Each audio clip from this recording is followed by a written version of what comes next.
called Halayim, Yahweh Shem Shai, Vashem Rakal Kodash, double honors unto the apostles and elders of Great Millstone. Salutations unto the elect Akim that are pushing and sincerely enduring with all long suffering and sound doctrine.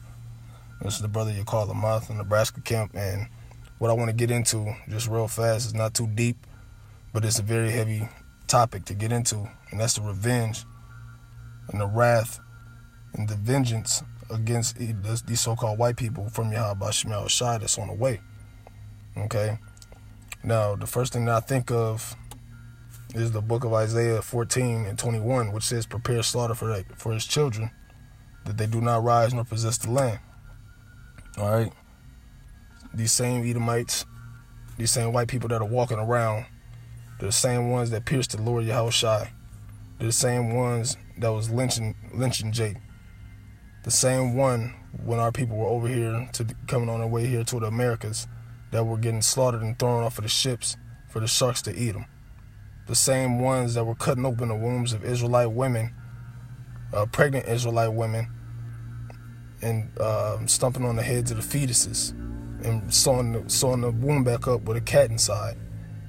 The same ones that were practicing how to properly do C-sections, all right, on live women that weren't even pregnant, Jake women, okay? And the list goes on and on, man. All right? These are the same people that are walking around. Now, you can't see it 100% because you got a lot of Edomites that mask it well.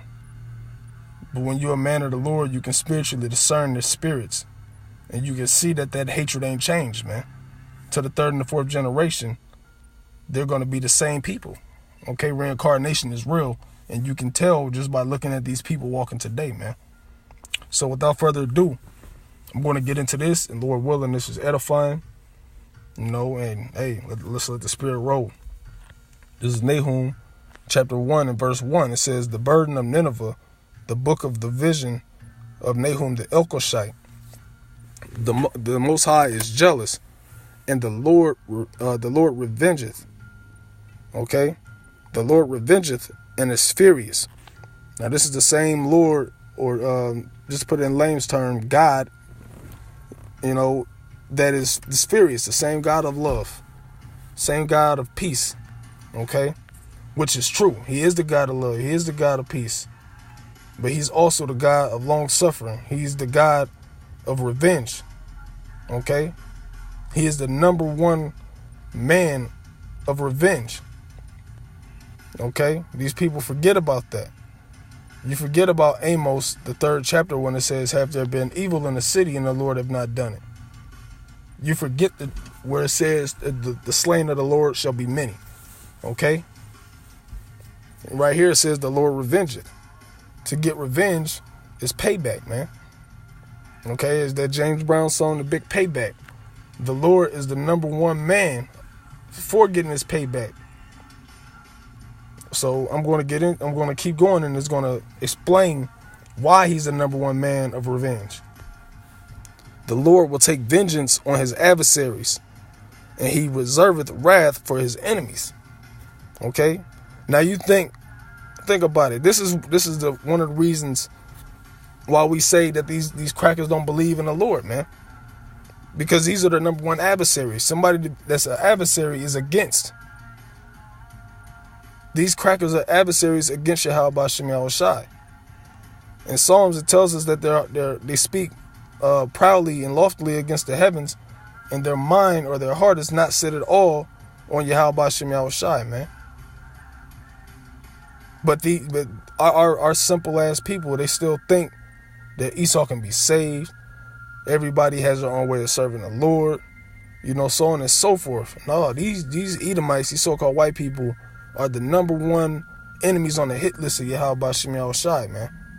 Okay? And it says, he reserveth wrath for his enemies. To reserve, we know what reserve is. Like when you RSVP for one of those high maintenance restaurants. Okay, and it's always packed. You got to RSVP a table, or else you're not getting in. So this same wrath that the Most High has reserved for him. And reserved pretty much, it just means to put on hold, to put to the side. And it'll be there when you meet it. And it's going to meet you in its perfectness. So this destruction and this wrath that's going to come upon Esau is going to be perfect in his being, man. He reserveth the wrath for his enemies. The Lord is slow to anger and great in power. Okay, now, like I said, once again, that reminds me of the book of Isaiah, the 14th chapter, in the 21st verse, where it says he was prepared slaughter for his children. Okay, now you think about it. Them same people, like I said, that are walking around today are the same people back then that thought they got away with this shit, man. Okay, and they think still today, it's in their hearts, and you see that they think they're going to get away with it. They think they're going to just live forever and ever, and they're not going to be punished. Hey, but the Lord, that's the word vengeance means.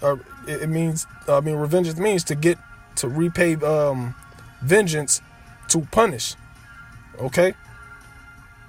And the Lord as a man, he's not a man that he should lie. Okay? So, hey, and just another point to make on the Lord is slow to anger. If his ordinance, his heritage, his prized possession being Israel, if for the things that we did and the things that we do, if we don't get away with it, if we still have to be punished for the things that we do and did, what makes Esau think that you're gonna get away? Okay? Ain't no hiding, ain't no running. Esau, you're gonna be put to death, man. You're the number one adversary of the Lord, man. Okay? It says, the Lord is slow to anger and great in power, and will not at all acquit the wicked. So just for those who may not know what that word acquit means, I'm going to get into it real quick, real briefly. The word acquit is the Hebrew word naqua, which means to be empty, be clear, be pure, be free, be innocent, be desolate, be cut off. And that's what Esau thinks. He thinks that the Lord don't see it. But we know, as men that follow Yahweh Bashim Yahushai, that your punishment is coming. It's not going to be cut off. You're not scot-free. Okay? You will be destroyed. You will be dealt with. You will be killed. You will die, Esau. All right? And I'm going to get into that just real fast.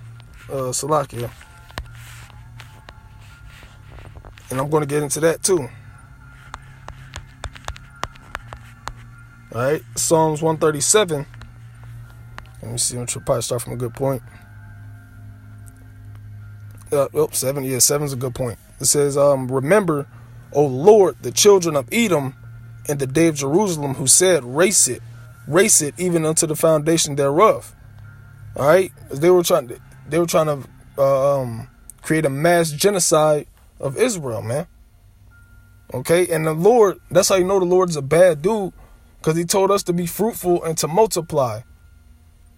Then lo and behold, you have the enemy, Esau, that is killing our people off on a daily, and has been for the past 400 years, man. All right. So it says, race it, even to the foundation thereof. So they were trying to kill all of us, man. And they're still doing it now, but they're doing it in a more strategic way. They're not straightforward with it all the time, man. They got GMOs, they got television, they got that's which is programming. They got schools, which is programming. Okay, they got these different artists that are set up. That's programming. Okay, which is killing our people off and making them enemies of the Lord. Okay, like I said, he's just more strategic with his evil. All right, it says, O daughter of Babylon, who art to be destroyed, happy shall he be that rewarded thee as thou hast served us. And this is part of it right here. It says, happy shall he be that taketh and dasheth thy little ones against the stones. All right, it says, happy shall he be that taketh and dasheth thy little ones against the stones, man. All right, they were killing our people off. I forgot. And I almost forgot they were making our children alligator bait, man. You know, throwing a toddler in the same swamp as an alligator just so they could catch the alligator, man. All right. So we gonna be